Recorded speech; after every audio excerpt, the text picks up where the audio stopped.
The following is a presentation of Tuning into Sci-Fi TV, the viewer's guide to genre television.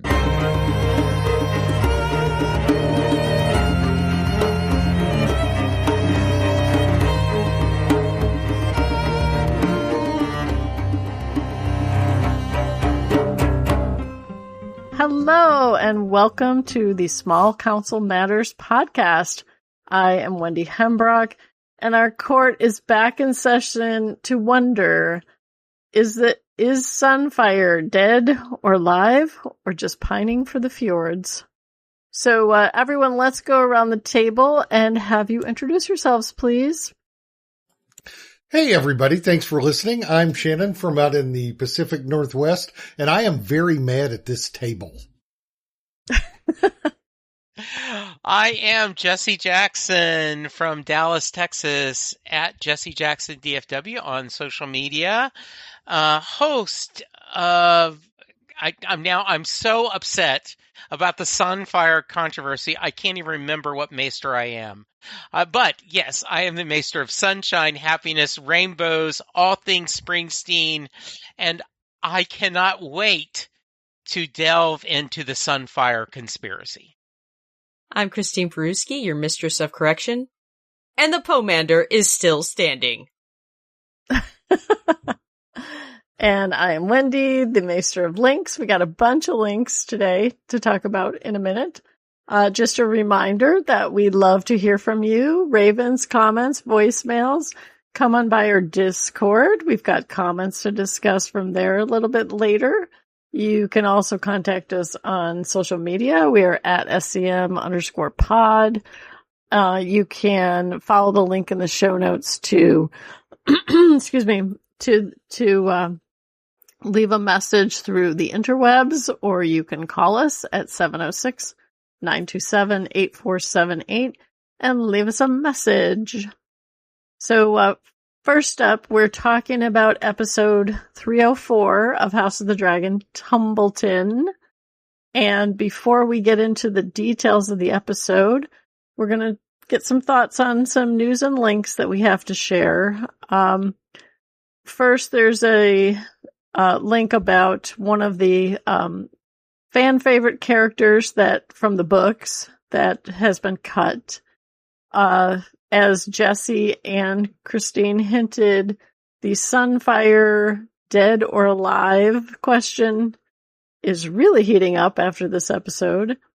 We have a link to Emma Darcy giving a set tour to folks from Architectural Digest, which was very cool.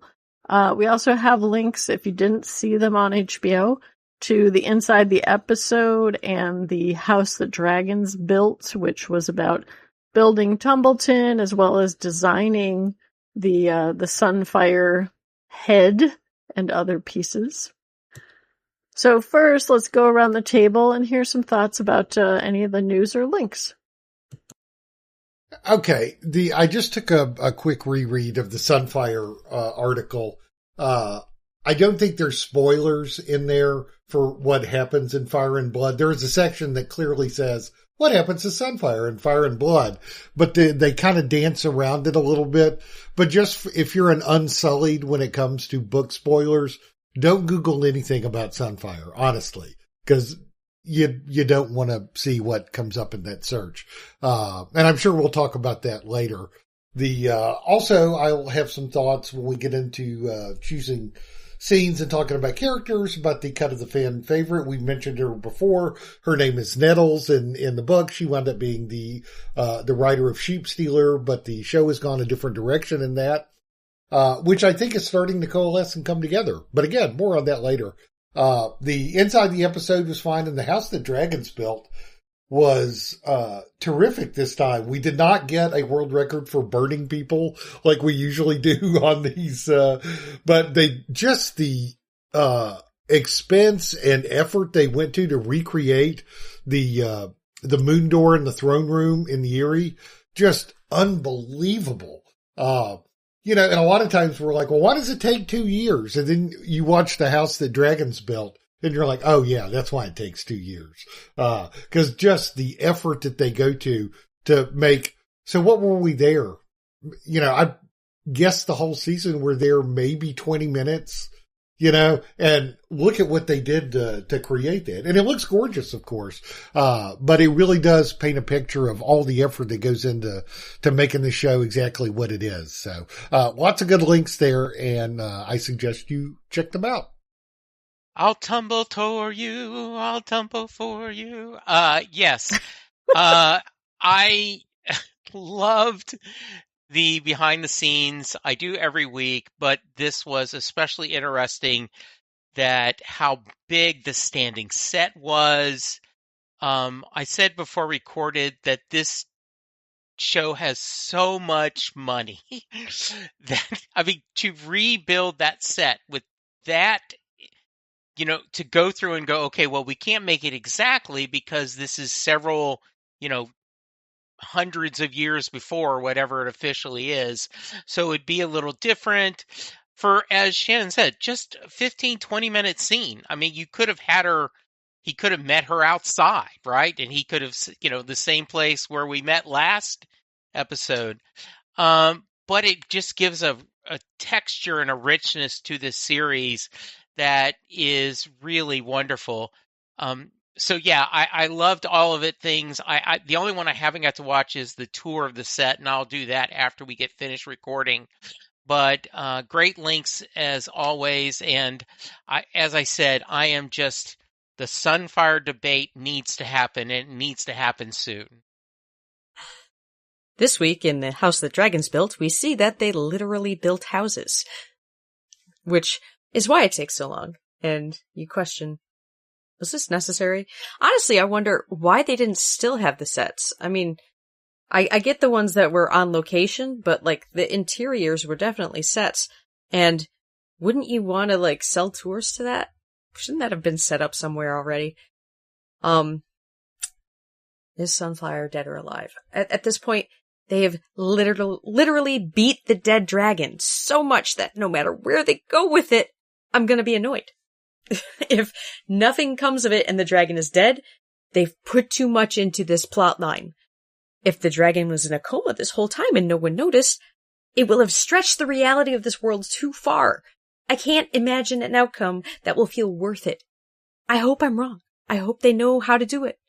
Because right now it's just pissing me off. But unlike the Sunfire storyline, the Reyna Nettles thing is something they're happy they changed, they insist the Sunfire storyline has to be exactly like it is in the book, but this change they like. It, because it adds a complexity that the original storyline didn't, and it's working out well. And this is such a weird dichotomy in the fans. I don't understand that either. So that's aggravating me more. It's like this whole is he alive or dead thing came from the fact that he's alive in the books. Or in the book. Sorry. One book. And then we completely changed this storyline. It's like, yeah, that's actually kind of cool. We like that. Make up your minds. This episode may have stressed me out a bit. I don't know. I'll try to relax by the end. I'm going to comment on your Sunfire comments first. It is interesting. It might be fickle fandom, right? You can't change my favorite characters and mess up the story, because that would be the point of view for both, right? It's the firm belief that Sunfire is alive because they love Sunfire, and apparently he's alive in the book. And also, Nettles was an awesome character that they love, so you must have Nettles, and if you don't, it's a mistake, or grave error. I don't know. We'll see how it plays out. Both of those storylines, how they play out. The other behind the scenes links, though, as you guys talked about, especially in prior seasons, we've gotten a lot of focus on the attention to the armoring or the costuming and, particular, departments within the show, and certainly burning people. Although I think this is the episode that, the only burning that happened was off screen for the shepherd, who got toasted to be the, fake death.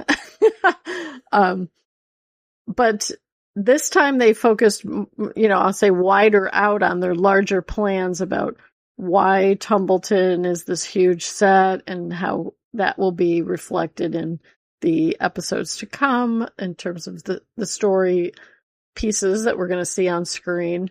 I really enjoyed listening to the set designer talk about things like designing the main staircase in the Red Keep. And, well, you can't have too many steps, and you have to have the right height so that they can walk and talk up the steps and do it elegantly, and not take too long. And it's like, that's the kind of thought and attention that goes into the show. And then putting that together with, okay, it's next door to the wide open court, and we went to all these references in cathedrals to come up with the arch and how the arch would then cast the light, how the overhead light would cast against all these arches. So to me, I just love hearing people talk about that creative process and all the thought that went into it. It was really, it's probably 20 minutes long, and I would say that's 20 minutes well spent.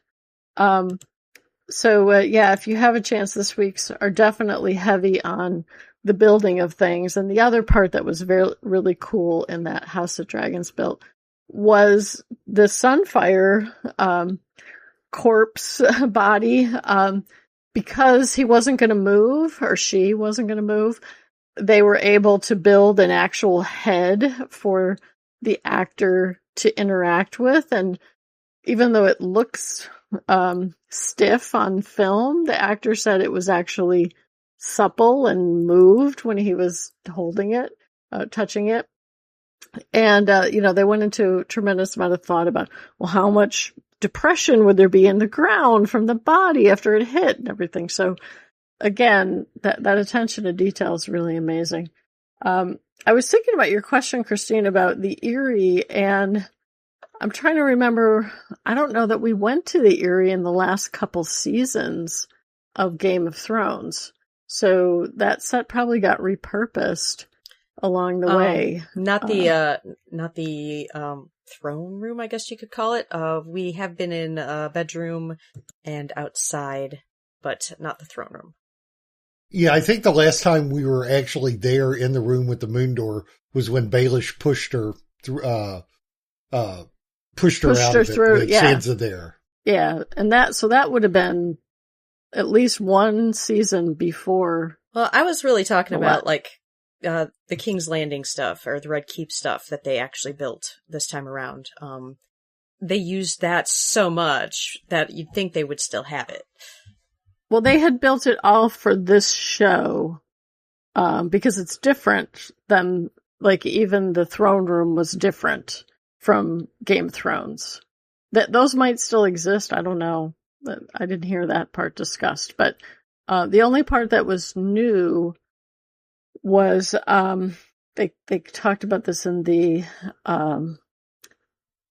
Architectural Digest, because Emma Darcy even talked about how last season, when she's pregnant and she's has to walk the baby up to show the baby to Alicent, she talked about how that all happened within that Red Keep. Yeah.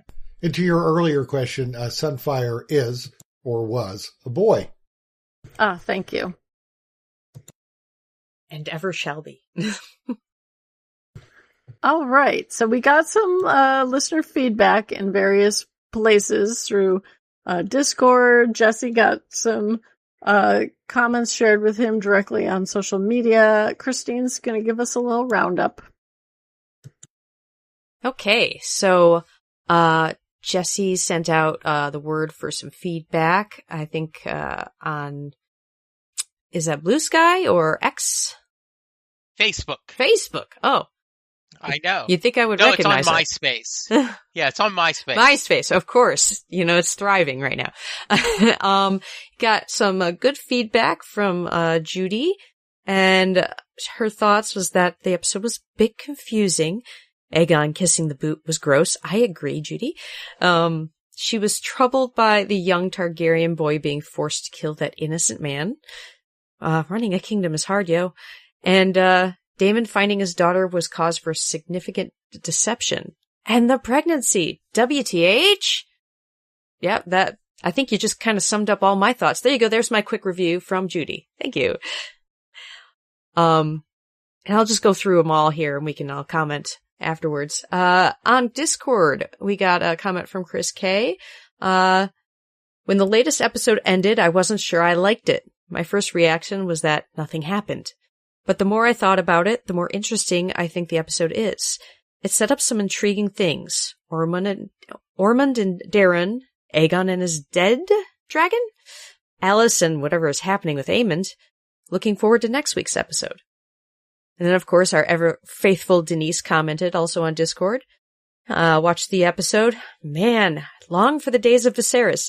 I am not joking when I say after each episode I go back and rewatch the first 5 of season 1 simply because. I'll say this. Not sure if it's the actor, the character, or both, but I really enjoy Aegon. I know I said this back during season 2, but I really do enjoy him. And Helaena is pregnant again, and dimes to dollars, it's Aemon's. Best line award comes from a TikToker who observed, "The Vale really is Daemon's favorite crime scene." I agree, Denise. And I don't know if I agree with you on Helena's pregnancy, though. One thing the Game of Thrones world seems to do really poorly is explain the timeline. I feel like it hasn't been that long since the events of last season. I mean, the battle at the beginning of the season was supposed to happen last season. There hasn't really been a time jump at all. I don't think it's been that long since Aegon was around. And it would be too soon for anything Aemon to have done to be physically showing. So I don't agree there. Let's see. Whatever is happening with, Alice and whatever is happening with Aemond. The tease was just too short for me, guys. This was like a lot of setup and, no payoffs yet. So it's got me hanging. Thoughts, guys? I do agree that it was kind of a one-off or a little out there about revealing Helena's pregnant, but I'm assuming there's reasons for why it had to happen when it had to happen in terms of telling us things.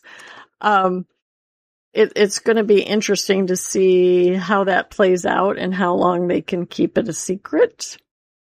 I love the comment about Daemon's crime scenes in the Vale. And we'll definitely talk about that, I'm sure, in some of our details later.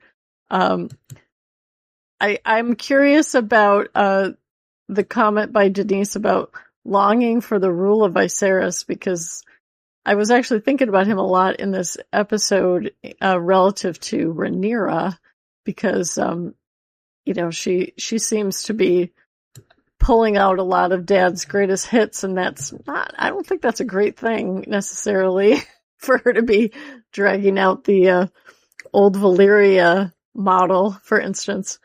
And some of her other decisions have been, well, I don't know if they're more Daemon or more Viserys. We might talk about that. The whole introduction of Daeron and his sire Ormond, I'm sure we'll talk about that. That was interesting to see that dynamic and what's being planned there. But it sounds like some of the comments, are obviously covering things that we're also shaking our heads about related to Sunfire as well. So thanks again to everybody who shared feedback. We really appreciate it. Yeah, thanks everybody for your comments. A couple of things on here about the baby. I think where we're going with this was that in the novels, especially at the time of Blood and Cheese, Helaena had 3 kids. And there was the youngest one, Maelor. In the show, that kid isn't around yet. So I think what they're doing is just kind of changing the timelines a little bit of this. And this is going to be Helena's 3rd kid. But they've changed the timing to add this complexion of like, oh God, don't let Rhaenyra find out. and add some complications with Helena's story there. So that's probably what would be Malor, who was the other kid that was around in the books. As far as the timing, I don't think it's Aemond's. I never really got a current of they're trying to put Aemond and Helena together. And if we think back, it was probably before he rode off to Rook's Rest, because after he got back, he made that comment that we all recall about a split sausage crackling on the fire. So I don't think he would be able to father a child after that. And then also about Alice, I noticed something, like there's always a goat around or a goat sound right before we see Alice. So does she travel with goats? If she was a barn owl, could she also be a goat if she's a shapeshifter or something? Like before she appears, you hear the sound of goats on the soundtrack, and then she walks out that hallway. And the same thing with the 3 dragon seeds, saw the goat man and herd a goat on the island before she appears out of nowhere. So I don't know, that it just adds to the spookiness and eeriness of Alice, which I like.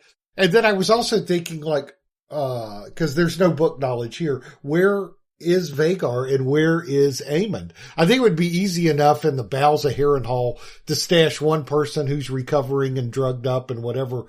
But where does the big dragon go? So again, maybe she or Aemond got Vhagar to go to the Isle of Faces and hide in the mists and do whatever so it couldn't be spotted from the air, and all that is probably the most likely. Or maybe she, Alice can conjure a disappearing spell or a cloaking spell or something. I don't know, but that seems like an awfully big thing to hide from Bella's patrols and everybody else's patrols and the whole Cole and Gwaine host that's marched in there. So anyway, I agree with a lot of the comments, and thank you guys for submitting them, and we look forward to getting more next time. Yeah, I want to echo everyone's appreciation. We love the feedback. It makes us so happy and gives us some great things to talk about. So I now Severance had a goat herder that has a connection to Game of Thrones. So maybe there's the through line, the goats here. Stop, right? My head hurts. By the way, I'm not sure when is the right time to say it, so I'm going to go ahead and say it here. I did not Google Sunfire, but I read another article that did spoil something major, Shen. So I'm going to echo, I now cannot unsee what is supposed to happen. And I'm like, oh no, I didn't want to know that. I did not want to know that. Okay, so you're going to have to abstain wherever necessary then. We'll rely on you to do that, Jesse. And again, thank you all for the comments. We'd really appreciate it. As Shannon was talking, I was actually wondering if Alice is a green seer, or what do you call the people who can see through animals? Wargs? Is that it? Yeah, wargs. Yeah. So maybe the goats are her, warging into a goat, or maybe she can somehow control them remotely as spies. Remote control goats. I'm the medieval version of a Ring doorbell. Yeah, I'm saying that after having just recently watched The Sheep Detectives, which I highly recommend if you haven't watched it. But I was kind of thinking about how they went off to be detectives to solve murder. So maybe goats are really good at, being watchdogs in disguise. But anyway, that was some fun speculation and comments. Now, I'm going to switch gears. We're going to go into the discussion of the episode, although we've already talked about the episode quite a bit already. But let's get some quick reviews and ratings and thoughts. Okay, I really liked this episode. I didn't think it reached the highs of last time, if only because last episode had 2 significant departures from the average Thrones or Hot D kind of episode with a cold open and with a central point of view that really got us in somebody's head in terms of sound effects and cinematography and every, and Emma Darcy being in virtually every scene after that cold open. So I think anything was going to be a bit of a letdown. We didn't have a lot of spectacle, although we had some nice, dragon moments in there. But we saw things starting to unravel and plots within plots start to turn and lots of questions raised. And I thought it was a good episode in that respect. And speaking of the tapestry unraveling, you can see like after, Rhaenyra's experience last week that it's not really getting that much better. You can see the seeds of things still starting to come unglued. And I thought it was a good episode full of good performance and everything. And I'll give it a solid 9 out of 10. Yeah, we took, kind of a step backwards as far as the urgency. But we did set up, I think, the big bad of this season. And I thought that was very interesting because I did not see that coming. And so that's a very pleasant surprise. So that's really interesting. This was good. I'm going to give it 8 out of 10. Is that your natural brunette hair or are we dyeing it brown? It's auburn. I'm going to be the Russian judge again. So I'm okay with negative stuff happening in a show. Bad things happen to characters all the time. That's how it's drama. But this was a lot. There was very, very minuscule levity in this episode and a lot of everybody just getting bad crap happening to them. Rhaenyra is continuing to be frustrated with the whole ruling thing. Soldiers will be soldiers. Daemon goes back to betraying, only this time is for family. Aegon learns to eat, crow. And Aemon, who's got the Aemond? I'm sorry. We got Larys and Aegon back again. We didn't have them last episode, but they weren't really the hit duo that they were in the past. They weren't as funny. It was like just maybe half a second of it before it got serious. Instead, now we've got Tangled Tongue and Mangle Face. The sequel is not as good as the original. I have to pick a scene to talk about here, and I'm left wondering which one. Because I'm not really fond of many of them. So I can only give this 7 out of 10 retired balls. Interesting.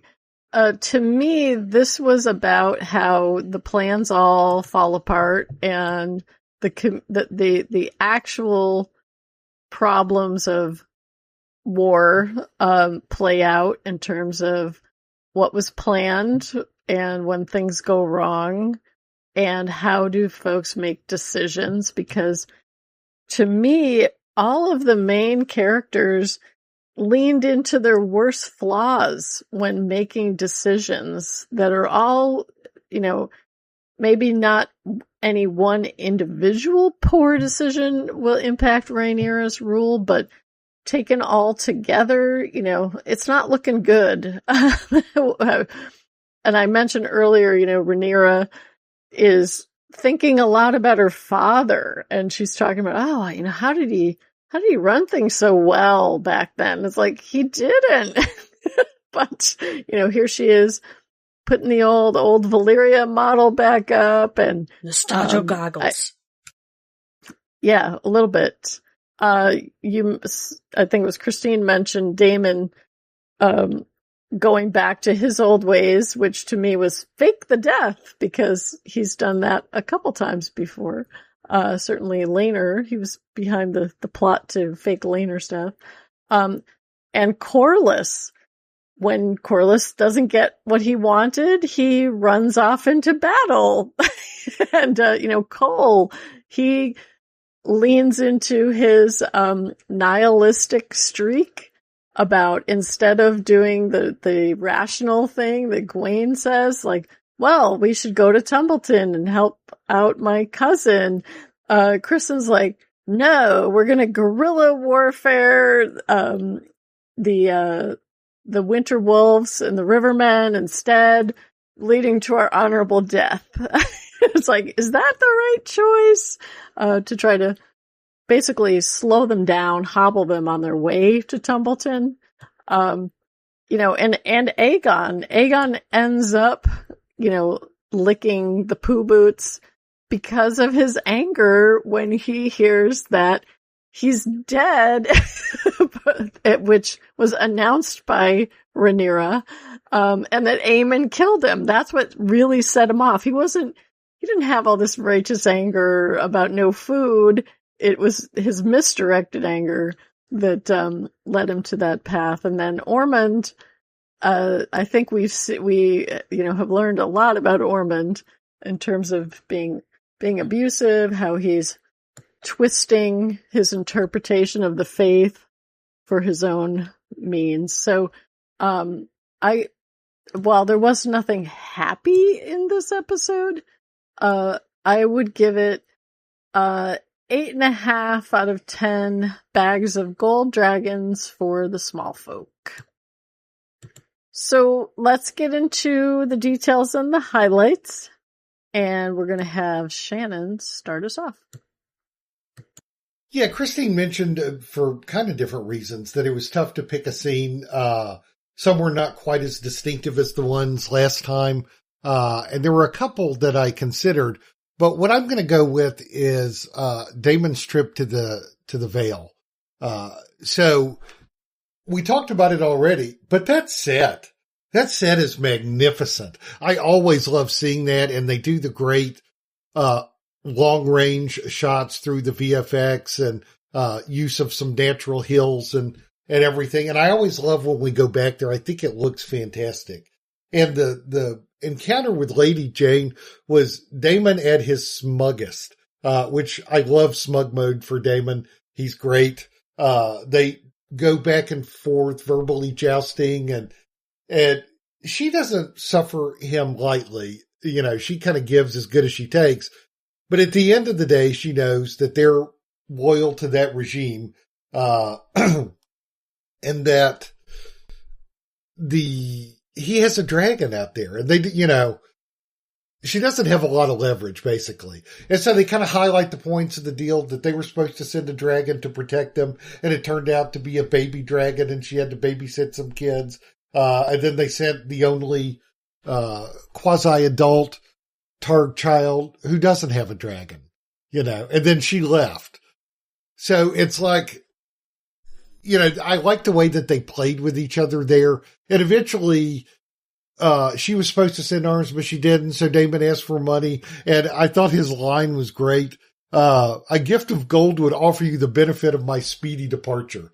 That's a great line from Daemon that implies a threat, but also is very funny as well. And I noticed that dragons don't have a lot of trunk space. I wasn't exactly sure how he got all those bags of gold on the dragon. Was he tying them to a saddle? It seems like they should have one of those things like motorcycles do, like big saddlebags or a little box on the back or something. That did not seem very efficient. And then the Corexi, we often talk about how their dragons are like cats. So it was like, no, I don't want to go there. I want to go here. And then takes him to Sheep Stealer. Like, this is something you got to see, Dad. And the sounds, Caraxes has its own specific sounds too, which is very entertaining. And then they get there and then the meeting with Rhaena, which, we haven't had a lot of praise for Rhaena because I don't think they've done the character justice. She hasn't had a lot to do. And I think part of that is by design because, she didn't have a dragon and that's the point of it. She even brings up, it's like, I was the least of the Targaryens and you didn't really pay any attention to me because I wasn't a dragon rider, and I thought it was good. And then when, you see, I loved how they showed the, Sheep Stealer in the background and she came out of that red light and it was just masterfully directed by Claire Kilner, once again, who directed the last three. And there was a lot of pathos in their meeting. Damon, once he put it together in his head, was like, oh no, this can't be it. And then they go through kind of their histories, like, nobody valued me, you didn't value me, I've never asked you for anything. And at the end, it's like, just grant me this one, all I'm asking you to do is not tell. And then the dragons get feisty and she rides out on it. And I love how he's kind of pondering it and then looks down and it's a great shot. You just see this one lonely shepherd and a couple of goats down there. And then you're like, what does that mean? And then, a few scenes later, we find out what it means. But I thought that was a good reconnection between father and daughter. Phoebe Campbell played that really well. And, she had some meatier material to sink her teeth into, which I think did do her some favors as opposed to her previous scenes. So I liked that whole series of events of Damon in the Vale. I thought that was really strong. Believe it or not, that was going to be my selection, specifically because of the interview I heard with the actress, and also because I started watching this as she is a petulant teen, right? Like when you point out what they've done wrong, they start giving all these other excuses and take no responsibility whatsoever. I just thought that was really interesting. And it was also great to see Damon actually kind of feel guilty as a father and worry about her.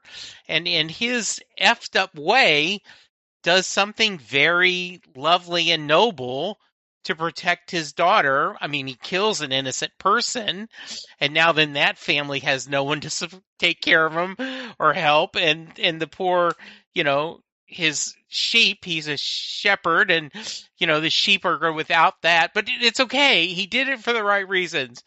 I just thought we've criticized that storyline, and it felt right this time. It felt like despite all the issues, and I'll talk, like the Mistress of Correction mentioned, I don't know how we're going to end up with Sunfire, but it doesn't feel like it's going to be happy either way. At least I feel like this gave me, this storyline I didn't care about, maybe it's going to deliver something. And this interesting, so I really liked that. And I liked the two performances. I liked that she called her dad out on his crap.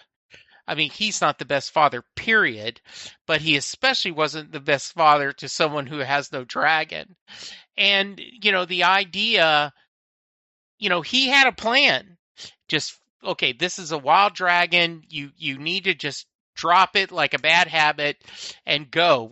I can fly you to where you're supposed to be. All's right in the world. You can go back. And she's like, no, it may be a wild dragon. It may be actually the thing that kills me, but I'd rather have this dragon and live this kind of life than not have a dragon and live the life that you guys are talking about. I thought it was very well done, very well acted. In the interview, she talked about how much fun it was to play with Matt Smith as an actor. And so, this was going to be my number one choice. And now then I've got to think about what I'm going to pick. But great choice. High on a hill was a lonely goat herd. There's my Mistress of Correction. He was actually a goat herd. Those were goats. I love the bit with Caraxes. 'Cause the funniest thing, Matt Smith, everybody knows he was the Doctor, right? And the Doctor and his TARDIS. The TARDIS never takes you where you want to go. It takes you where you need to go. And today, the part of the TARDIS will be played by Caraxes.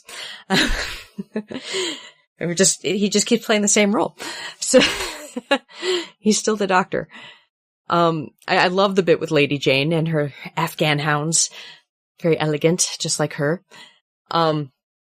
She was just throwing shade at him. Like, that's all she's got. Like, she really has no position. She doesn't have a dragon. He's got a dragon right there. And, he's an amazing fighter and she's a woman.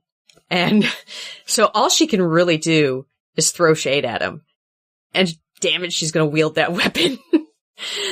So that was like, I think the most highlight of it. But even like during that conversation, I was like, you're just going to hand him whatever he wants because you have to, which is the sucky thing about it. She has absolutely no leverage. I did love how she pointed out, like, they had asked for soldiers. She should have sent babes because they sent her a baby dragon. That would have been really funny. Dress them up with a little armor and everything.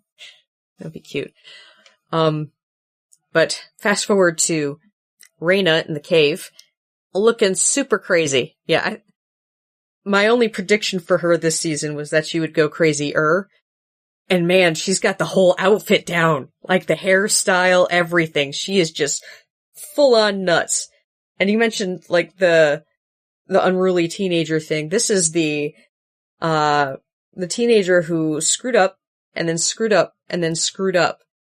And it's so bad they can't see a way out, even though they are still a teenager, and lots of things may be forgiven because of that. That's why we have like the juvenile system, because they're too young to understand everything and really make good decisions. And we know that. That's why there's leniency for juveniles.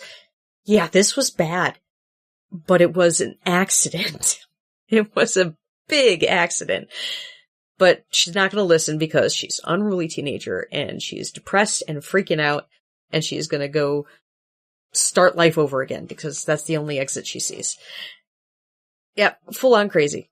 And this is probably the only time Damon's thought about her as his daughter the entirety of her life. And yeah, he's not making it much better with the killing innocents and lying about it. This was a dumpster fire of Damon proportions. It was great. Yeah, this was going to be my number one highlight also. Loved the conversation with Jane Eyre for all the reasons folks have talked about. I also loved how it was directed, because that room is fantastic because it has the curving steps up to the actual throne. Damon is down by the moon door. I love the way he delivers the line. He's like, I really missed the comforts of the Eyrie. That's not what he said, but that was what he was implying. It's how welcome you make everyone feel here. Her costume was fantastic. The way she was attending to her dogs, and, sort of listening to Damon while she was much more focused on grooming the two dogs. As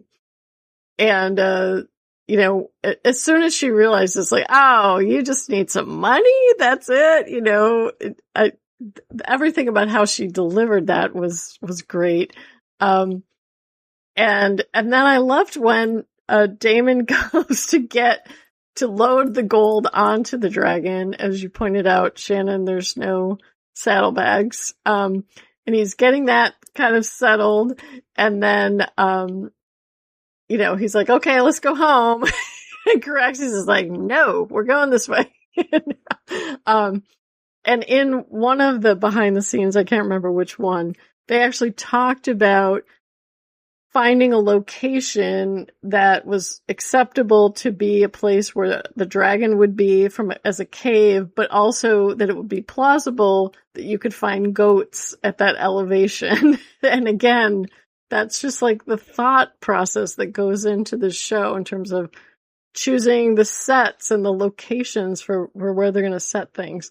And I loved how they set the cameras so that neither of the dragons was too close. You could believe that these two humans were having a conversation with the threat of attacking dragons not that far behind them. It really did feel like Damon cared about her and wanting to come up with the right solution, but also realizing when she said, just say I'm dead. And she's like, well, and Damon is like, you're telling me to, betray the queen.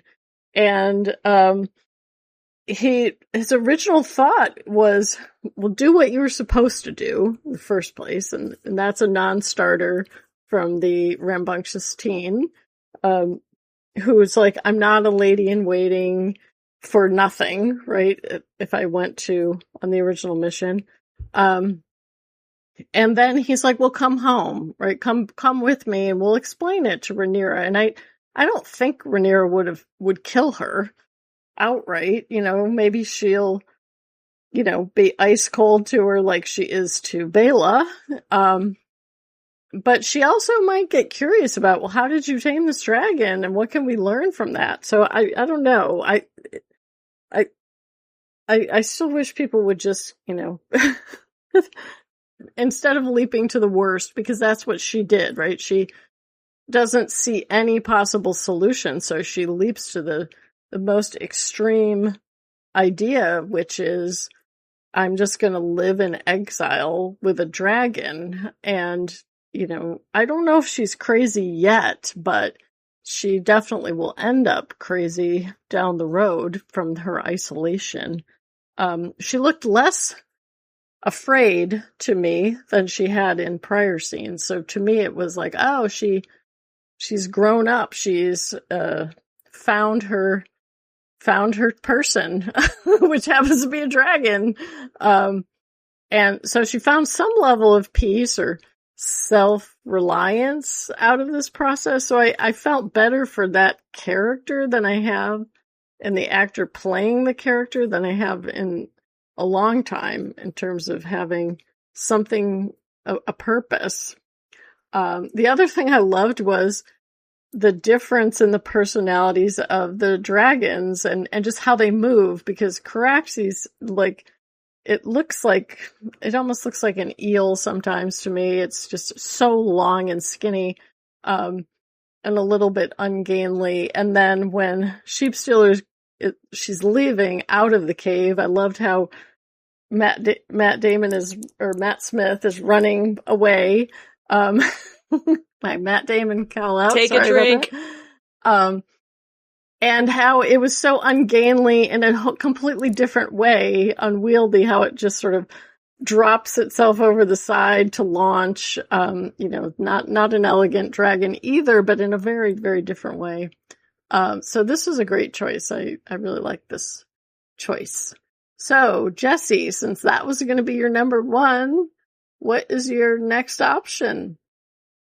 So let's go to our buddy comedy that's not a buddy comedy, the Urine and Feces Patrol, Aegon and Larys. This is, I understand that, our burnt up king has no concept of humility or pretending to save his life. And that is very in character, right? That I am ordained by the gods to be king. I was raised to be an heir. I have a dragon, which is debatable now, but nothing can touch me. And all of a sudden, none of that's true. And Larys is doing the very best job he can at keeping this fool from getting himself killed. And it is not supposed to be funny. It's actually, supposed to be drama and tense. But I just keep, looking at this guy. He just keeps putting his foot in his mouth, which leads to him having to put his mouth on a foot that's covered in something not very nice. It is just, and I keep worrying for Larys too. Larys brings out his little change purse, and I keep waiting for someone to go, "Hey, Mr. Clubfoot, don't you don't you have a little more money than that? Maybe we get, I thought it was hilarious. You charge a penny to touch the dead dragon. And he used both hands. You owe us 2 pennies. Okay, fine. Here's another penny. Just everything about this is in a story where this character is on a heroic arc, right? A hero's journey. If Aegon was doing this, all this time could have taught him to be a better king. But because of his flaws and his character defects, this isn't, in my opinion, this will not teach him anything. This will just re-push in the bitterness and the idea that I'm better than everyone and I'm going to make people pay. When he finds out that his brother supposedly had killed him, I'm going to get them back and everything. So this has not humbled him whatsoever. And so it makes for a really interesting scene. And part of me is, when is Larys going to go, look, I've got the gold. This guy is going to get us killed. Next time he falls asleep, I'm getting the F out of here and let him deal with himself. Hey, you know what? If I tell them where I hid the gold, Rhaenyra may bring me back to be on the small council, or else I hit and go to Dorne and retire in happiness. So anyway, that's going to be my pick. I'd love to hear what you guys say about it. Aegon gets a lesson in humility that he will promptly forget later for the test. Okay. So I was actually surprised.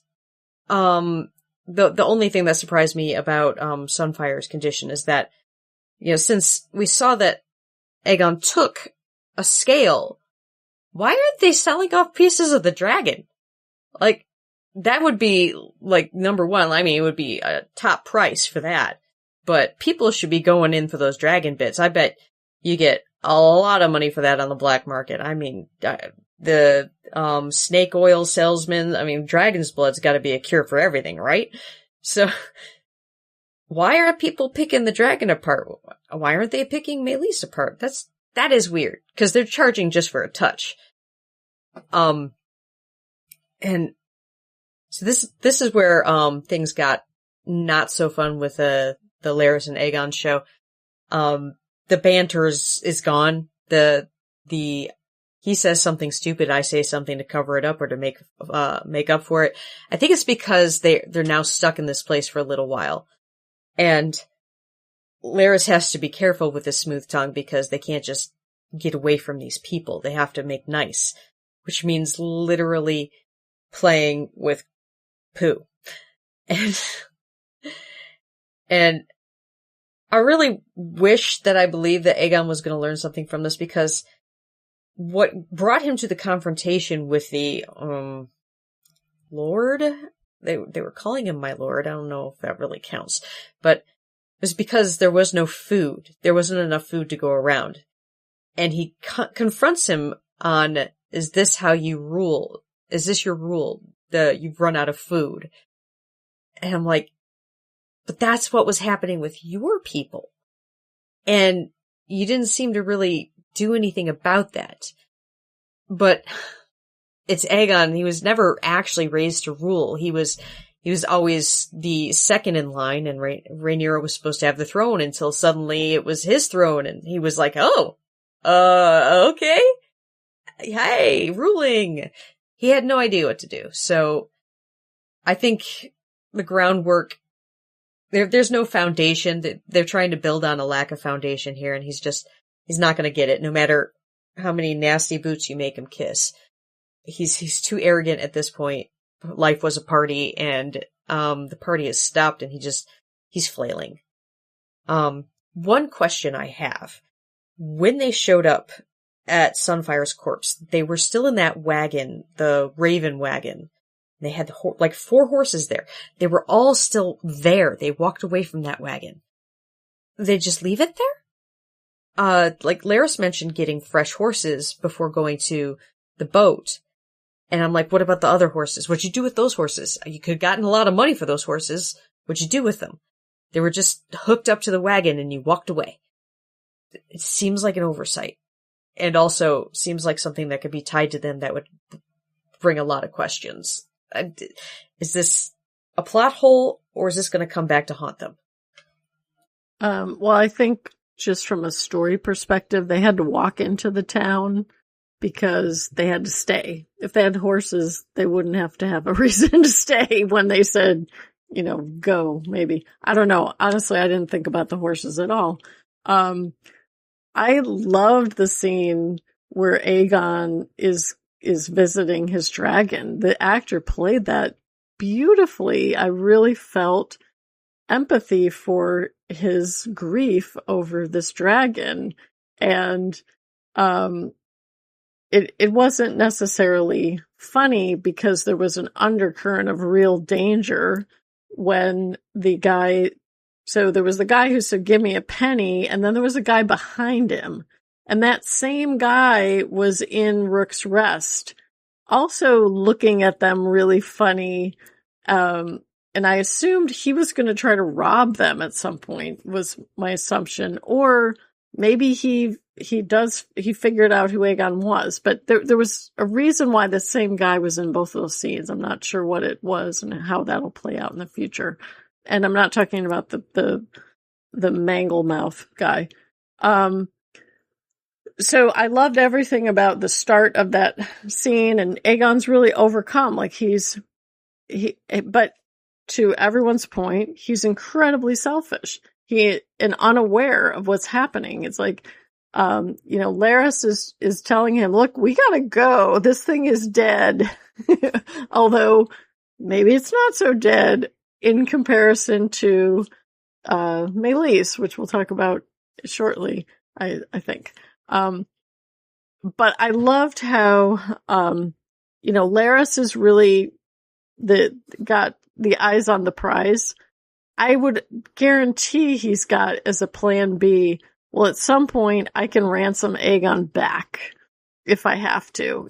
If he was smart enough to have Otto stashed for Daemon, he's definitely got a way to be like, at some point, you're instead of my buddy on our road trip, you're going to become my ransom to take back.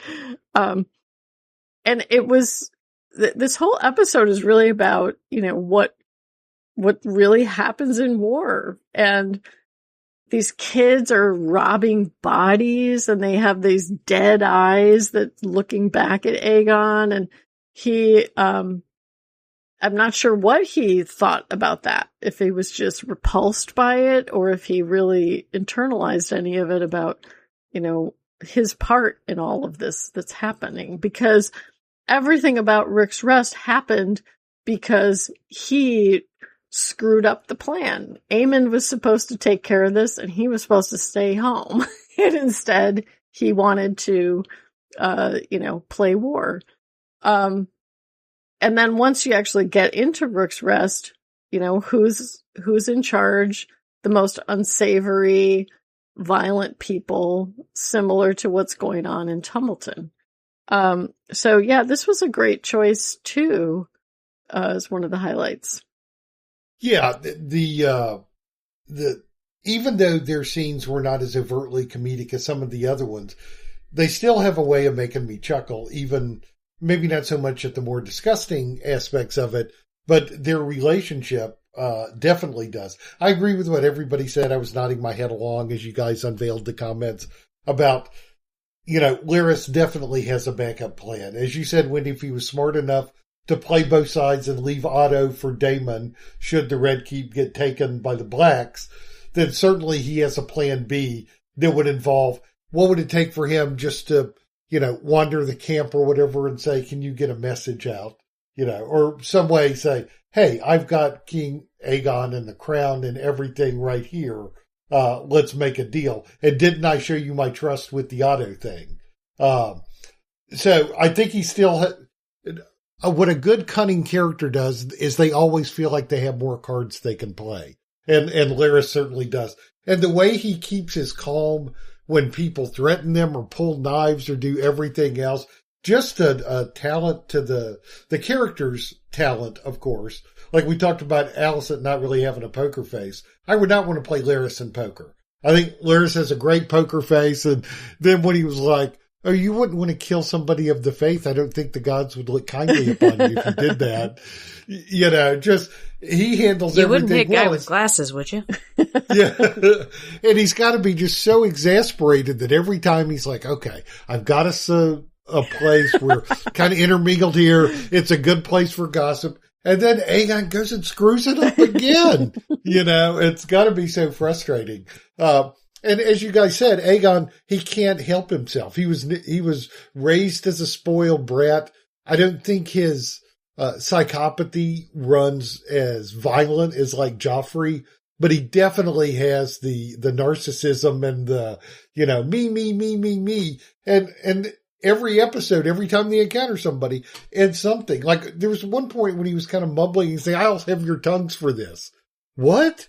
The burnt guy limping around the latrine is going to have our tongue? Who is he saying this to and why? How does he even think that way? So I appreciate Laris' skill and exasperation. And despite some of the crappy scenery, shall we say, I thought it was very fun to see them on the road again. Crappy scenery. So it's my turn, isn't it? All right. So it was difficult for me to choose something from this episode because it all seems like a lot of frustration and things not going right for everybody on both sides, or all sides. I don't know if there's only two at this point. But I wanted to take a look at Lord Ormond and Prince Darren. This is the first time we really get the two of them. This is the first time Prince Darren does anything but like stand in the background. And we know for sure it's him now. With his auburn hair, first off, why did they bleach the other kid's hair to convince them that it was him? He doesn't have that color hair. Isn't there a big book somewhere with all the royal families and their hair colors? Wasn't that a big plot point in Game of Thrones? But let's forget all that. And it was just one episode, just I think 4 scenes total with the two of them.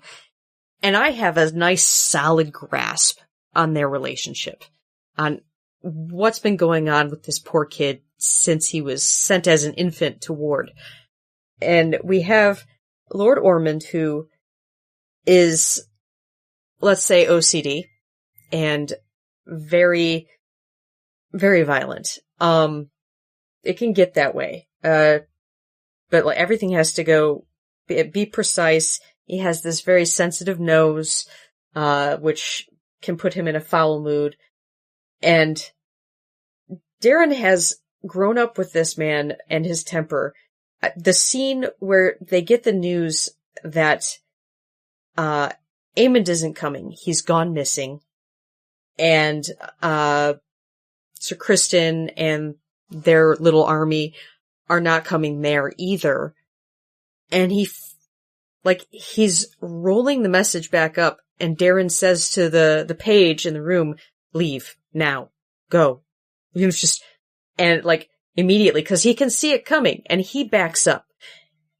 And he's just waiting patient, he's just trying to be small and not be noticed and let this wave of anger pass.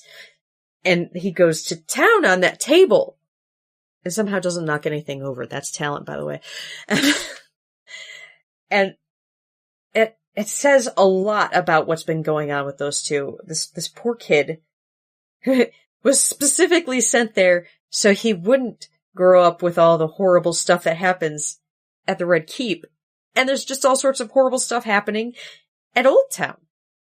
And he's been taught not to be affectionate to his dragon when they have a deep bond. And this is at the very least a pet, which any normal pet you would be affectionate with. And he's told that this deep connection he feels with this creature is evil. It's perverted. But, they keep the dragon anyway because it's a useful tool, I guess.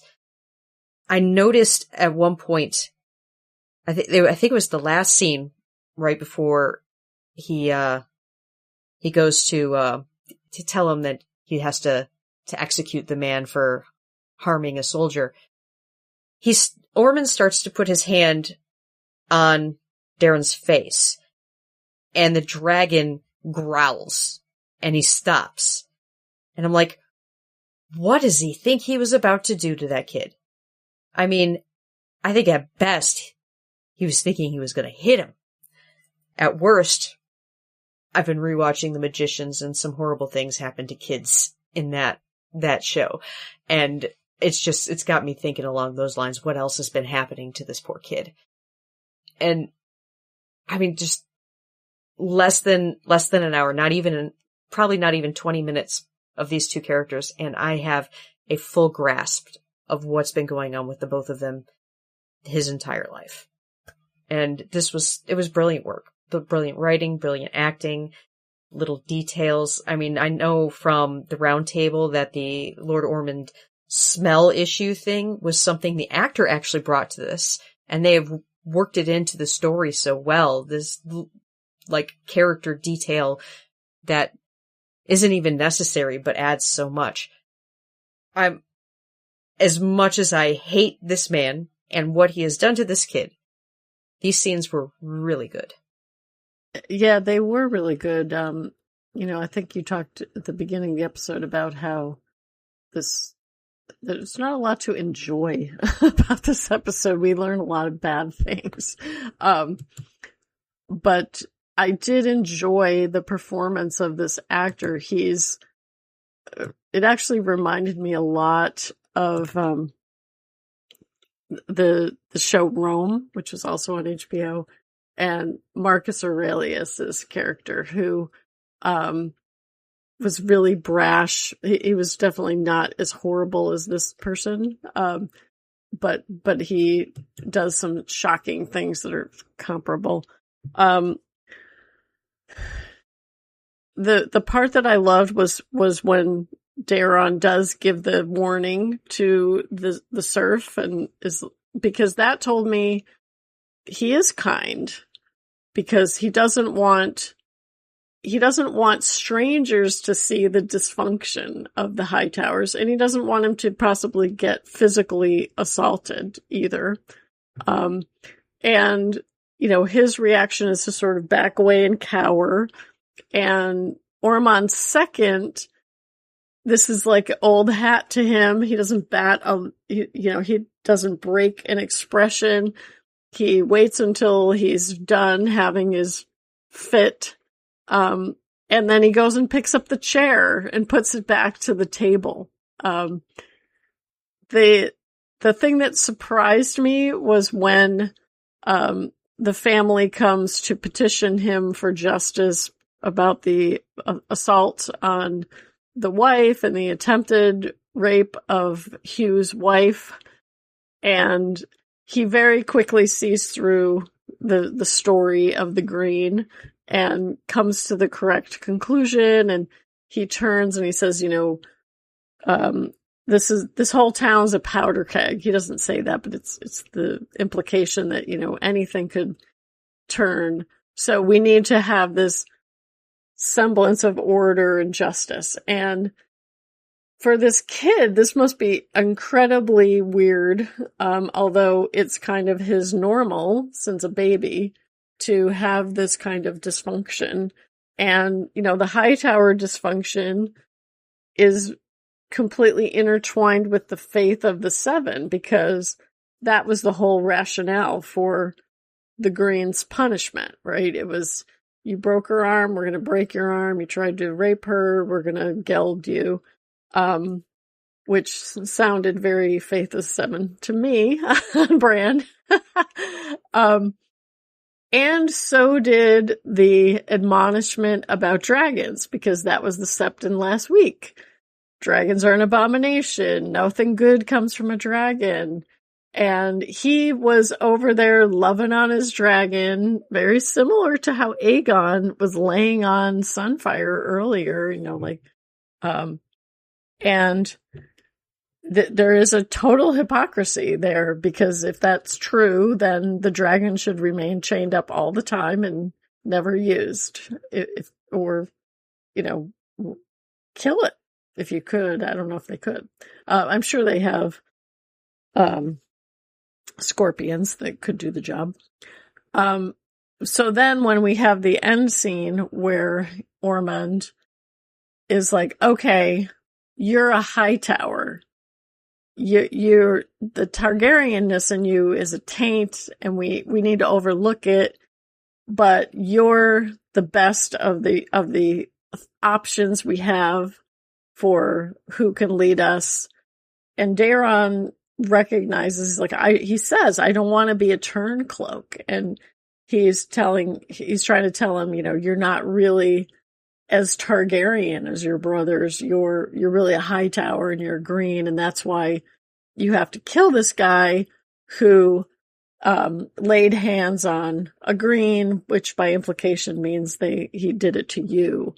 It also very much mirrored to me the scene earlier when Rhaenyra is about to take the throne, and Daemon's like, you have to kill this person to take on to take your place. That very much reminded me of that. And the way he did it, I liked that it was very different, equally awkward and uncomfortable to do. And I'm going to be curious to see if we see, does Daeron break bad, I'll say, towards Ormond? Because the very next thing that happened after he kills the guy is Ormond bows to him. And, but of course he's really going to be pulling the strings, because he's the sire. And this kid doesn't know what he's doing at all. So I'm going to be very curious to see what happens and what unfolds with the Daeron character himself after this. But I thought it was a great introduction, really, to both of those characters. Yeah, like the whole introduction of Ormond has been tremendous. I think it helps when you're played by a very versatile and very talented actor who kind of commands the room in a little bit different way. It reminded me of when Pedro Pascal came in as the Viper. It just, you instantly sense a lot of things about the character by the way he delivers dialogue and holds himself and everything. Different characters, to be sure, but it's like, this is somebody we should sit up and take notice about, like with all the little teases of him thus far. And then throughout this episode, we keep peeling back layers, and like, you think their takeover of Tumbleton, well, I guess the first thing is that he just lied right to Daemon's face about the whole thing, gave him a fake Daeron, then made off, and then unleashed his strategy to take Tumbleton, which, if we're looking at it neutrally, is very, very canny and very smart. And then we go to when he gets in, he's like, don't make trouble. We're here. Keep focused on the mission. And then we see how he deals with that social situation when the Tumbleton residents come to petition for justice, and we think he's doing the quote unquote right thing by the way he handles that, and even escort them home, see a maester tends to their wounds. But we just keep peeling back layers and realize that something's a little off about him. And then the subsequent scenes with Ormond kind of reveal, he's like, an abusive parent figure to Daeron.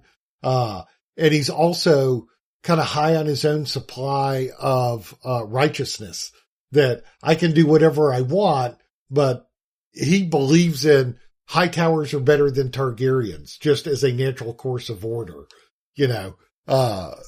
and like, even in that last scene, he's like, you're a good boy, but you have taint in your blood.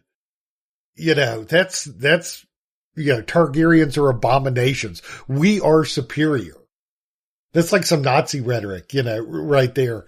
And and then Darren tries to push back a little. Is justice or is mercy not a kingly virtue? And then he explains, is like, no, you can't lay your hands on a high tower and survive. That's just the way it is. And then he doesn't kill the guy. He makes Darren do it. Much in the way you guys talked about Daemon whispered to Rhaenyra when she had to use the sword. So the whole abuse of it is creepy, but it's captivating drama. And then after the guy is killed, the dragon flambés the corpse, and I loved, and now we begin. I thought that was chilling at the end. So 2 minor points I want to bring up on this. I want to find that carpenter who makes a table that can withstand the whacking from a Valyrian steel sword. I mean, they don't make them like they used to. I know. His sword's name is Vigilance, which is just a great sword name. And then the other thing about the hair, I'm still kind of confused on this. So if his hair is naturally auburn, then why would he offer up a fake with the typical blonde Targ? So, or That's is it the case? And why were his 2 brothers, Aegon and Aemond, both had the Viserys hair gene, and were Targaryen blonde, but then the 3rd child would suddenly have the brown hair, even though he's not a bastard like, Rhaenyra's kids, where the brown hair really stood out. So is it like, well, maybe then I started thinking maybe he is a natural blonde, and to blend in with the Hightowers and to make him less conspicuous, they're dyeing Darren's hair auburn, and that's why they also wound up dyeing the fake Darren's hair blonde. I don't know. It was just really confusing on that account as to what the motives were. And it seems like that could have been solved with just a simple line, or, Ormond could have looked at his hair and kind of rubbed it like he knows it's fake, or they could have done something to make it less confusing. But overall, yeah, that was going to be my other choice for the first scene. The kid who I'm unfamiliar with, I know he's appeared on one of those Mike Flanagan Netflix horror things before, but was unfamiliar to me, and he's great in this, and James Norton obviously is killing it. So good scene. Yeah, I'll have to look up and see what he did. I'm a big fan of those haunting miniseries, and so I'll see which kid he played. Yeah, I assumed his hair had been dyed. But, right, there's 3 options. He is a bastard, that somebody else is the father. Just for this luck of the draw, he got his mother's coloring, right? Because she has that, color hair. It isn't like we had a blonde. And then, 3rd, right, is, I guess that's, they're dyeing it. It's that color, whatever. But yeah, I just assumed it was being dyed. But now that you think about it, it could be taking his mother's coloring. I had the same feeling as you did. I thought of Marcus Antony, but in this Roman character, right? The very short hair, the Mark Antony, right? Yeah, that's who I meant. I said Marcus Aurelius, but I actually meant Mark Antony. Yeah. Thank you. Yeah, this Roman that's there. Well, he even has the sash. He's definitely styling himself Roman. Yeah. I just watched the House of Asher, Spartacus, which was really fun. So yeah, this is a great villain. You just and you guys covered it so well, but yeah, the layers of deceit and how you're, as a viewer, you see this inner rage. And I thought it was a great thing to see Darren kind of go, get while the getting's good. This is not going to be, he's seen him explode before. And to save that does show he's kind, and also worried that what could happen when he's got this rage. And then the way he calms down and like, so help's not coming, right? Like after exploring, I got the vibe of a religious fanatic. Him so obsessed with the religion. We talked about the Hightowers are very central to the faith, and he is a true believer in the bad part of what religion can cause, the harm, not what the good religion can do, but the harm. A great villain that is going to, I think he's going to bring a fair amount of cunning to him. You know, we kind of thought Aemon, the one-eyed, would be our, him and Damien fighting possibly. I don't know. This might be another battle. This is a battle I would want to see even more, to watch them go after each other. Great choice, great scenes, and you're very correct, right? Like, I knew the dragon was going to take care of the trash, and then and now we begin is just eerie. A little bit reminded me of the Martin Sheen character in the original Dead Zone, that movie, that religious zealot. So great on just this small amount of screen time. That's good. And I do, we mentioned a little bit, I don't know if we'll get to Allison and Rhaenyra visiting again, but like her saying, well, he's this, and oh yeah, he's got a really good nose, right? And then you see him putting together all the little herbs and spices so that he could smell. So great pick, great villain. Yeah, I'm assuming that the Ormond sensitive to smells will play into a future strategy of Rhaenyra. And you were talking about, we've had this setup dynamic of Aemon versus Daemon. But to me, Ormond is going towards Rhaenyra. He thinks that is his foe that he's playing chess with. And certainly she thinks that, because that's why she was asking Alicent about him. And Alicent's like, my brother Gawain said he's really cruel, but he said that about a lot of people. And it's like, that could mean he just knew a lot of really cruel people, because there's definitely plenty in Westeros.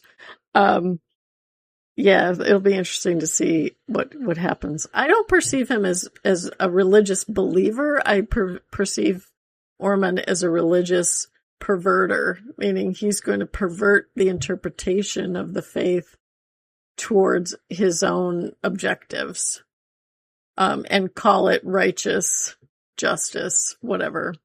Cloak it in those words. Good choice. Definitely good choice. So I'm taking something very small and actually, more positive, which is Alan of Hull joins the Queen's Council. Great scene when he talks to Corlys, who is bailing out of the Red Keep. Oh, she doesn't need somebody who knows about the sea anymore. I'm going to go chase pirates. And I was immediately thinking of Rhaenys and how, can't stay home and worry about things here that are going to crap. I got to go fight on the high seas. I got to go battle pirates for 7 years. And leave you holding the bag. And he does it to Alan. And Alan even calls him out. And he says something like, basically you can't run away from what's making you angry. But then on the flip side, when he actually talks to Rhaenyra about what's going on, she said, maybe sometimes you do need to go work out your anger somewhere else. But the scene that I really liked was when he comes to see her and she's in the room that somehow, maybe it's the room of requirement. It has rebuilt the model that Aegon destroyed. Somebody was busy. Nice. Maybe the rats were doing it. I could see their little hands gluing things together. But she's talking. Cinderella's mice. She's talking about fathers and how, they're infuriating, but sometimes they're inspiring at the same time. And then, Rhaenyra sees rats again, and Alan is the one who, reminds her that cats are really great. You don't need rat catchers. Just go find some cats. That's what we had on the boat. And I loved how they have this moment of connection. And then the next time we see Alan, when he's in the small council, though, and he even tells Corlys, he's like, I'm not trained for this. I don't know what I'm doing. And he clearly doesn't. He's just sitting there. And when Daemon comes in with the head, she says, clear the room. And he's the first one to jump up and go. He'll be loyal, but he might not be all that useful. But I did like that very brief moment, and that whole small council scene was great. When they're talking about, the good news is I brought back all this gold, and what are we going to do with it? And Daemon, of course, is like, we need to pay the city watch, so that we keep law and order, and they don't turn on us. And Mysaria's like, no, pay the small folk. And Rhaenyra sides with her. And then Daemon comes in with this head of the goat herder and talks about delivering the justice as the big lie. So yeah, that would be my highlight. So a little behind the scenes, how I always tell the difference between Alan and Adam is Adam with a D has a dragon. That's how I kept Eric and Eric, which is even more confusing, Cargill straight. Eric with an A sided with Aegon. So because I think I've mixed them up on this podcast many times. Lovely before. mnemonic devices there. So yeah, that's a good choice. He seems like such a decent person. Both the bastard kids do. And in this world, decent people are hard to find. And so it's nice for us to have some of those to root for and to see good things happen to. With his suggestion about the cats, I laughed out loud. I thought that was so funny. And also we had another one this episode when, Manderley is like, has anyone thought of taxes? It's like you've got all your brain trust assembled here and we have cats and taxes as two solutions to immediate problems. But yeah, he, I like the way that he approached her and I like the way that she treated him, and he didn't try to overstep his bounds and they seem to be having a good rapport there. And I also like the little touch about, when Orwell was in there and he started to grab a ball and she's like, no, that's a relic of a bygone era, the little ball to speak or whatever. So that was another highlight of the small council meetings. So yeah, I thought, it was nice commiseration too. Did I write the line down? Like he came in and he's like, after everything he's been through and everything he's lost, he may just need a fight. Talking about Corlys, which is, good psychological insight and maybe to help soften the blow of him leaving to Rhaenyra. That would be something maybe she could understand given that she's still kind of grieving. And then there was another line in there that like, fathers can inspire and incense, which, I thought was another nice little way of bonding between them. So that was a good scene and, nice small moments to choose. Yeah, he's looking like, why am I on this council, right? Like I didn't even want to be second in command on a ship where I've spent my whole life working. So now that you've thrown me in court, but he's willing to try, and I do wonder, right? Okay, if the balls are from a bygone era, why are they still on the table?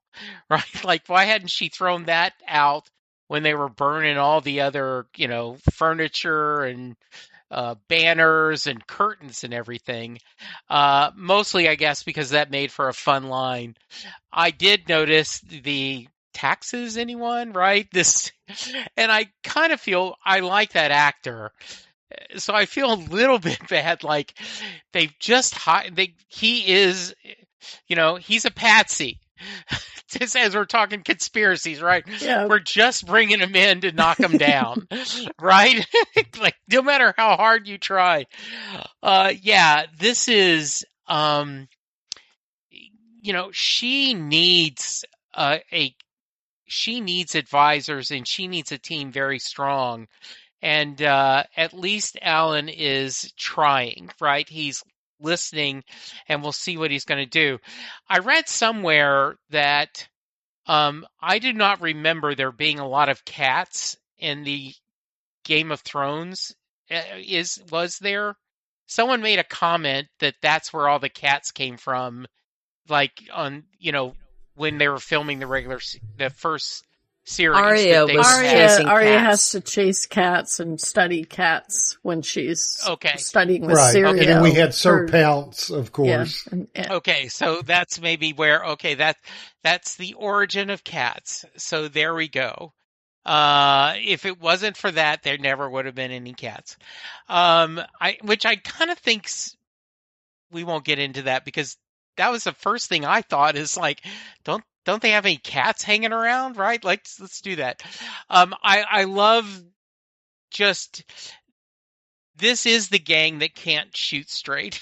I mean, this is, I remember I had a friend watching The Sopranos, and he said, maybe Tony Soprano's crew really isn't that good, right? Like when New York talks about it, they're not a family, they're barely a crew. He might have a point. Well, as much as I love, I'm all for Rihanna, this is not off to a great start. So we're going to see what happens. But yeah, great choice. So Alan, I did like his scenes. He seems to be the only one focusing on the mission and not emotions. He made a good point to Corlys. I mean, Corlys is running off, and he's like, "Is this what you want me to bring back to the Queen?" And he's like, "You know what? You'll take my place." Good. Of course, I'm unclear if he's a proxy for the Hand, or if he's being named Master of Ships, because he could fill both roles. I think he would do an excellent job as Master of Ships. And I did love him pointing out, hey, cats catch rats. That's a thing. Many people use them for that. It's such the obvious answer. Sometimes you need somebody outside the conversation to solve the problem. I mean, honestly, when they had the thing with the rat catchers, I thought it was a big security problem before one became an assassin. So, I think cats is the better solution. It's the more eco-friendly solution. And I actually am looking forward to seeing Alan on the council. He's going to have a completely different take on things, a more practical take, and he seems really focused. He's always been able to keep his emotions under control. Like, his entire life, he's managed to not mouth off to Lord Corlys, except for that one time. And I think that temperament's going to be great on the small council. And I did, since we mentioned that scene where Daemon comes in with the head, I love how he just storms in there. It's like, yeah, who cares that you're having a council meeting? Here's a head. And Sir Manderley pulls his cup closer to himself, like, I don't want any of that getting in here. That was like my one moment of levity there, was him doing that. And him also knowing when to shut up, with Daemon telling him, like, you think you're clever. You should know I'm the clever one here. Say no more. Yeah, I understand. You're the one with the sword.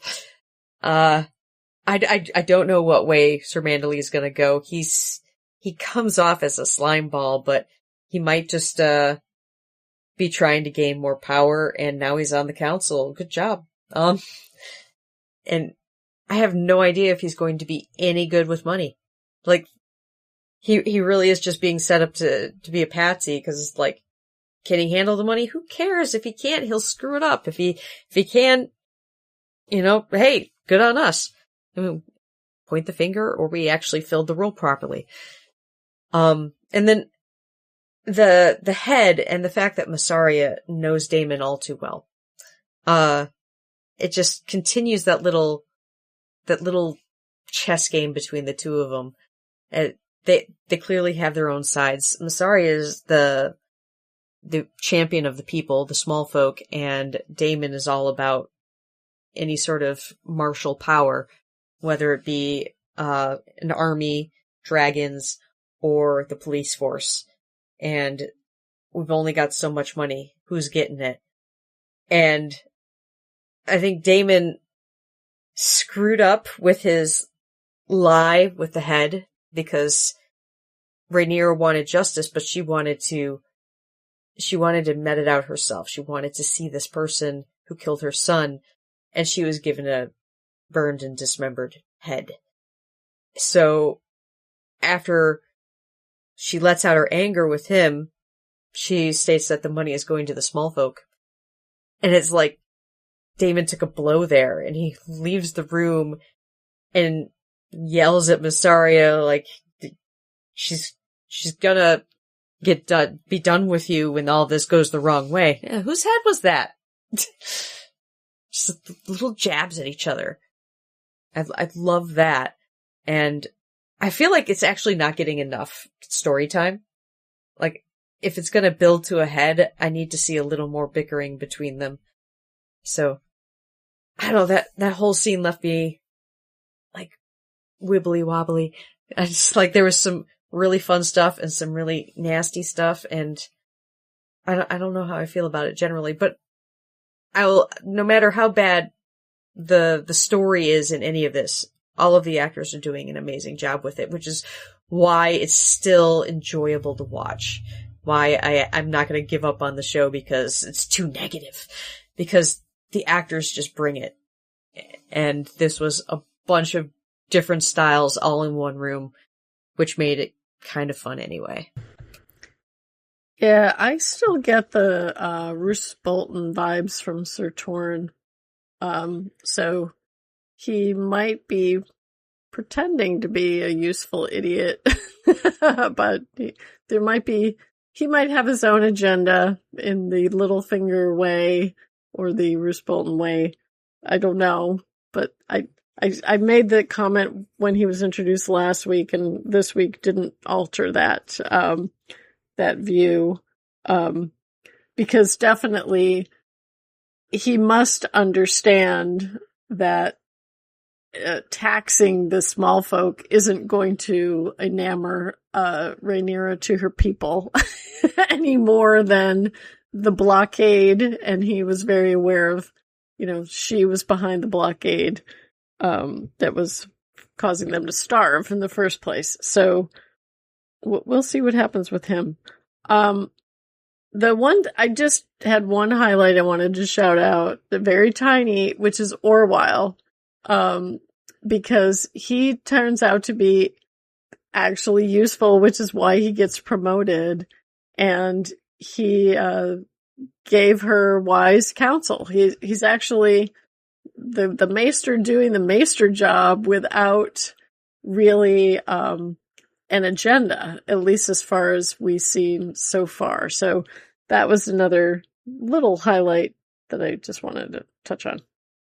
So, are there any lowlights we want to talk about, or I think we should just jump to the main event? And we will start with Shannon. Thoughts? Yeah, I think it's fitting that I start since I am the book reader in our small council here. So what I'll say, this whole thing has just become a raging fire online. And I won't spoil anything, don't worry. But the thing that's apparent that we've talked about is that Sunfire in the book appears beyond the Battle of Rook's Rest. Now, what Sunfire, what he does, what role he plays, I'm not going to tell you, and don't Google it for God's sake. But so that's why there's a camp of us that thought like, oh, well, yeah, he was wounded in that battle. And that's what we all assumed happened. And then the first thing that kind of, threw us off was the long and the dying comment, which you could take a lot of ways, which I would be like, oh, he's on death's door, but he could get better, but they've had so many, and then you've had characters who don't know, who asserted that he was dead because they had heard that he was dead. So that's not textual evidence within the show that the creature is actually dead. It just means that character is convinced that Sunfire was dead. So there's all these different ways about it. And the show has come down on, nope, dad, multiple times. But we always, those of us that knew that it was a little bit different in the book said, well, long and the dying, it could be a little longer as part of that long. And then this time, that's why Aegon wanted to get to Rook's Rest. Yes, he wanted to get to Cole's garrison that's stationed there to find some friendly faces and whatever. But really his underlying motivation, as a dragon rider, you're connected to your dragon. And he wanted to see Sunfire, And then even in that scene, it plays out like a Schrodinger's dragon kind of thing, because they're selling chances to touch the dead dragon. And then a very touching scene and great acting from Tom Glencarney there, when he says his goodbyes to the dragon. It's like, it's not moving. And everybody, all the citizens that are charging admission and Laris are saying he's dead. But is it wistful hope that Aegon is saying, no, he's still alive? I can sense it. Is that like the Dragon Rider connection? Or is that just a man who's at the end of his rope and has lost everything, just hoping against hope that it's true, even when he can physically see that it's not? And the show doesn't definitively answer it. So, that's where we are. And if you Google Sunfire, there are a million results. Is Sunfire dead? Is Sunfire not? So that's where we are in the controversy. And I can't say anything about what may or may not happen because I honestly don't know, given how they're playing it. But I do agree with something you said earlier, Christine. They've seemed to make so much out of it that I don't know that any resolution to this is going to be worthy after all the hand-wringing and debate and everything. Could they surprise us all and have a solution that makes book readers and non-book readers all happy and has been worth the dialogue devoted to it? I don't know. So that's my take. As I mentioned earlier, I was spoiled without meaning to be. So I now understand why some people are clinging to this just because you can't do Citizen Kane if there's not a sled, right? So I'll keep that kind of, I hope that's not spoilery enough, but kind of, right, is that a fair feeling, Shannon, right? Right? I mean, that, that's kind of accurate. Yeah, they're just like, no, this is, and, but I truly, they're doing this poorly. If they want to show that Sunfire lives, not dead yet, you can dance, from Monty Python, they're doing a damn poor job of showing it. And it is almost, I feel like they're trolling us, right? By keep saying that he's dead, he's dead. It's dead. Insulting. Yeah, and then you show Malice, rotting, and this one, nothing. I mean, it looks pristine. And so, I think you've said it best, Christine, as you often do. Either way, you're going to sit there going, well, I'm not happy with that answer. I'm not happy if it's alive. I'm not happy if it's dead. Because if it's dead, why'd we go through all this crap? Well, if it's alive, why'd we go through all this crap? Right? It seems poor storytelling from a group that normally tells a very good story. So I do love the fact that we've gotten to debate this and talked about it, and we keep making jokes about, knock, knock, is the dragon dead? Who's there? So, that's been fun debating, and we will, the answer is, will we know by the end of this season? And I don't know. I say that if there wasn't a sled, it could have been a dog. It's easily replaceable. It's a MacGuffin. That's it. It doesn't matter what it is. It just needs to drive the story. So the articles talking about this, the ones claiming Sunfire is alive, absolutely. They seem to come to 3 points about this. And first, right off the bat, I'm going to just throw out because it's in the book reason. Because we've already done that multiple times with this show. It's including the part in the book where Sir Criston leaves men behind to feed and care for Sunfire as he recovers. Obviously, that has not happened in the show, so we've already started to change this very storyline. The second thing, Aegon says he's alive. Everybody wants to focus on how the dragon riders have a connection with their dragon. Yeah, well, it's strange how he didn't feel anything until he was practically lying on Sunfire, something that apparently several other people have done at this point, and the dragon didn't move. I say, one of the stages of grief is denial. And it's good that he started the process. So, the third one seems to be the big one everybody's focusing on. Sunfire didn't look as rotted as Meleys. Yeah, he also didn't die right away. Unlike Meleys. He was long in the dying, so he may have taken a few days to die. And Meleys got her head cut off. And she's laying in this position to just have all the fluids drain out of her neck.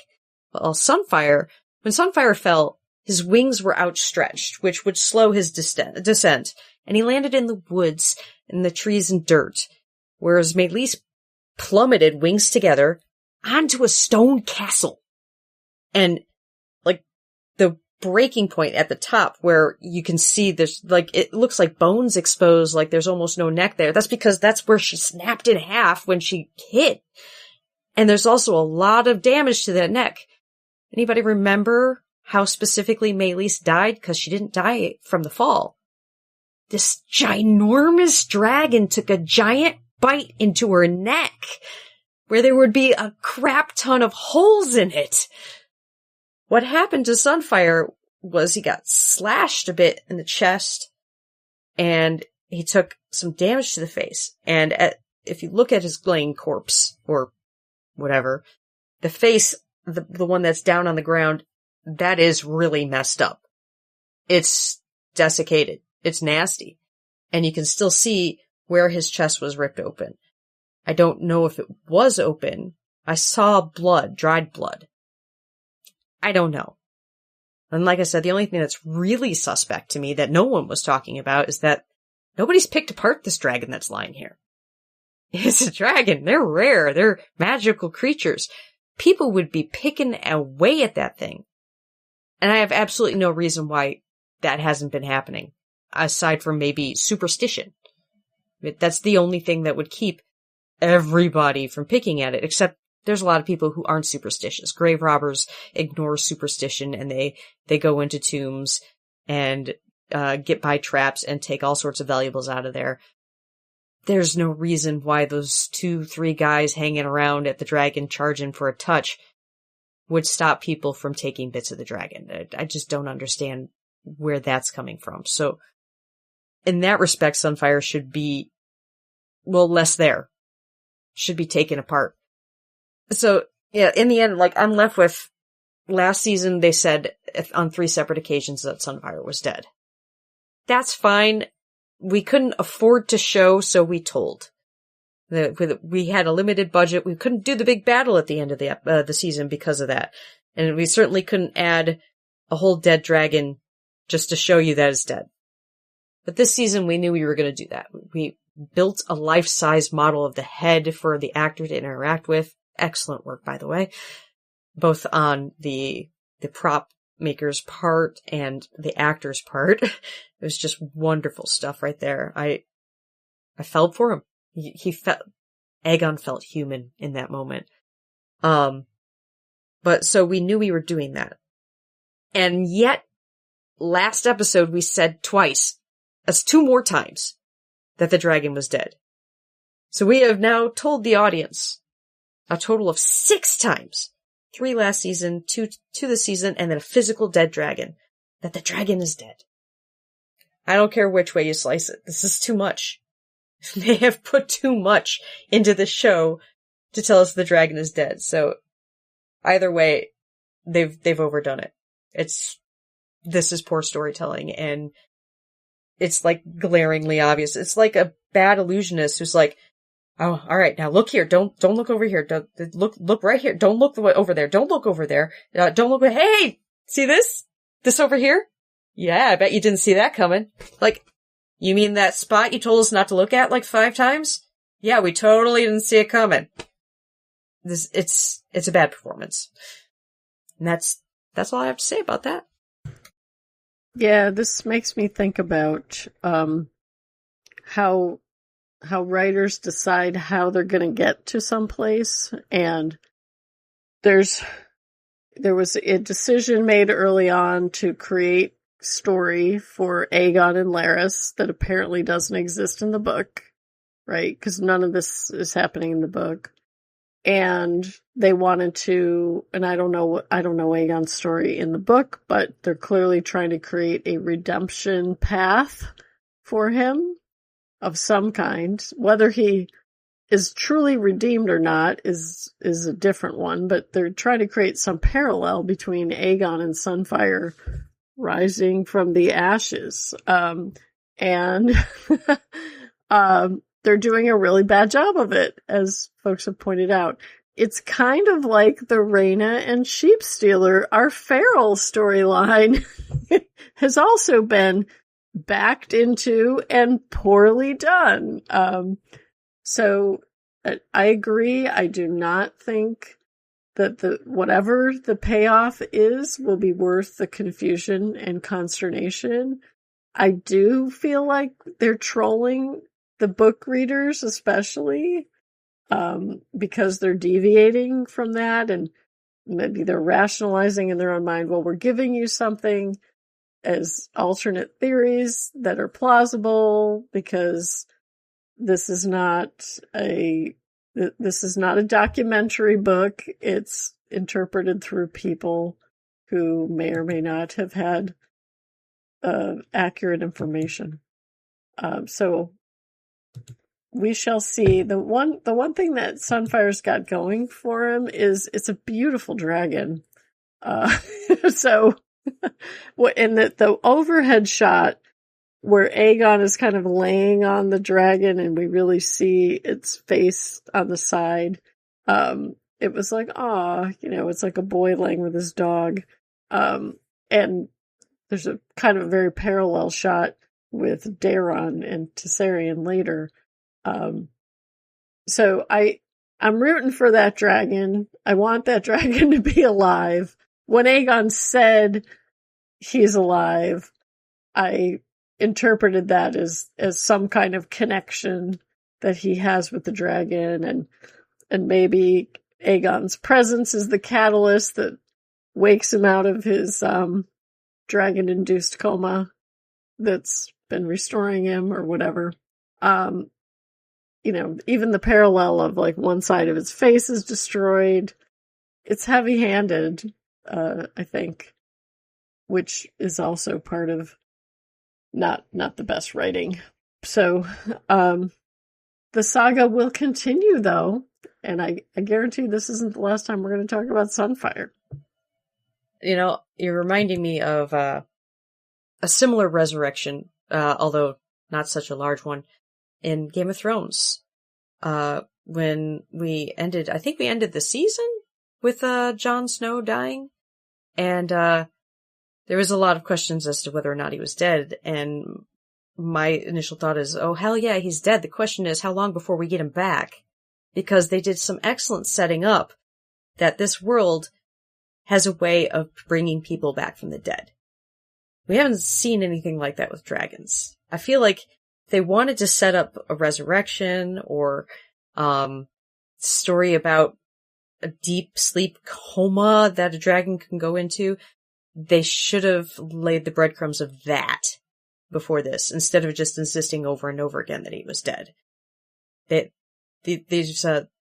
This world has done proper setup and payoff storytelling in the past, and I think they should have gone back to that for whatever they're looking to do here.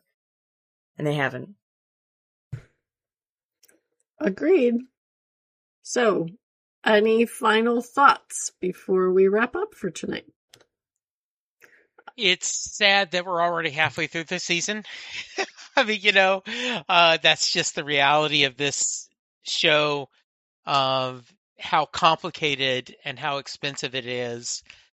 So this has been a blast going through it. And I am a little, maybe I'm being bloodthirsty, but we haven't got to check off either live or die on our little spreadsheet for the past 2 episodes. So I'm really counting on next week that we get some carnage.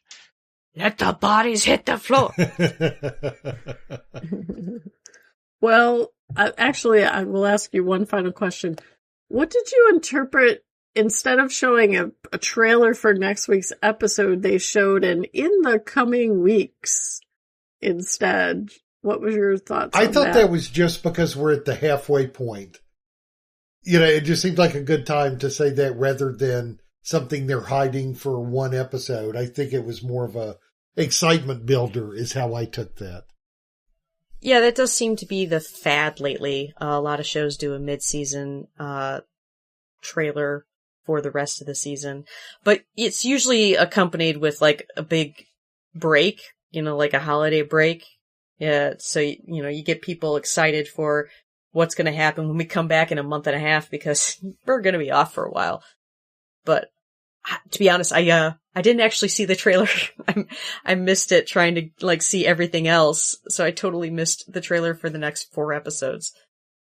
I did find it odd because usually that's after the season premiere, right? You get that coming this season on blank blank.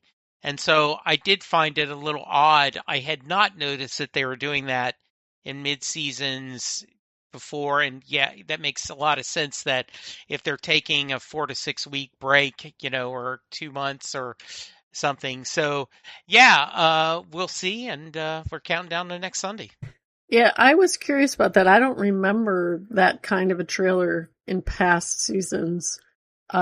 Maybe it was because they wanted... I don't think they've done it for this show, but it's a fad with shows in general.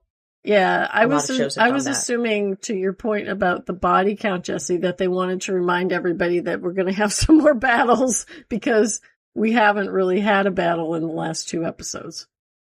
Hey, we haven't had a sex scene in a while. I missed that. Well, a consensual sex scene. We've had a couple of attempted. Those were attempted. But yeah, I mean, remember sex position back in Game of Thrones? Where did that go? I think they've gotten rid of that in this show, pretty much. I think that's gone. So, we are going to get gone now. I want to thank everybody for listening. This was a long show. We had a lot to talk about.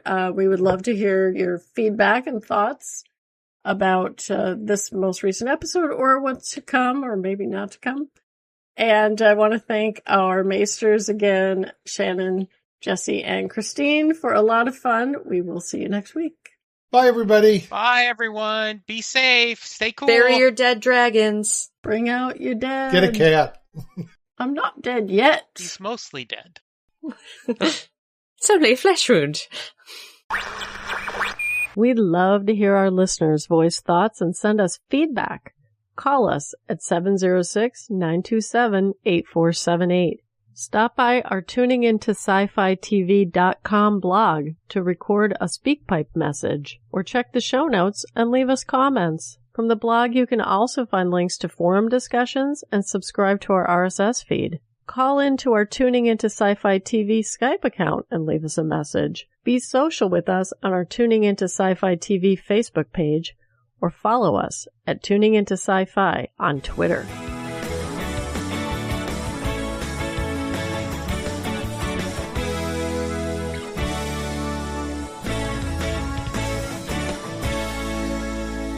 You've been listening to Small Council Matters from Tuning Into Sci-Fi TV, episode 131, recorded July 13th, 2026.